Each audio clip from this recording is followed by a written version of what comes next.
دي أحلى كيكة شوكولاتة وأظبط مقادير ممكن تعملوها لكيكة شوكولاتة مرتفعة وهشة، طعمها حلو جدا بصوص شوكولاتة اقتصادي من غير ولا زبدة ولا كريمة ولا شوكولاتة. المقادير: هنحط كل حاجة في الخلاط. عندي 4 بيضات وممكن نستبدلهم ب3 بيضات كبار، عليهم 1.5 كوباية من السكر، كوباية من الحليب، وكوباية من الزيت، ورشة من الفانيليا. هضيف كمان 2 معلقتين كبار من الزبادي، بيدي للكيكة طراوة وطعم حلو قوي. وهنضرب الكلام ده كله في الخلاط كده لحد لما السكر يدوب تماما والخليط يبقى لونه فاتح بالشكل ده. المواد الجافة: عندي 2 كوباية من الدقيق، عليهم نص كوباية من الكاكاو الخام الغير محلى، معلقتين من القرفة، ونص معلقة من الجنزبيل. القرفة والجنزبيل بيعزز طعم الشوكولاتة، بس دول اختياري، لو انتوا مش حابين القرفة مفيش مشكلة.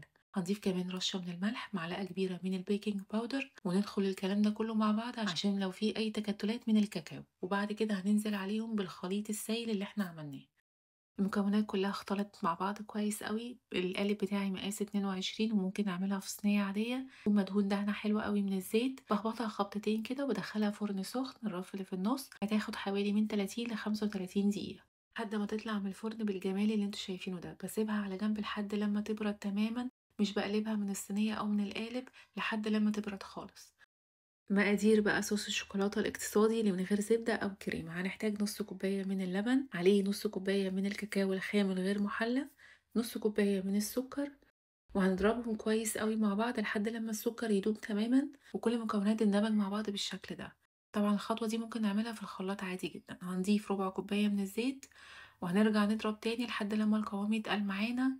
كل ما نضرب المكونات دي أكتر مع بعض كل لما القوام بتاع الصوص يتقل معاكم.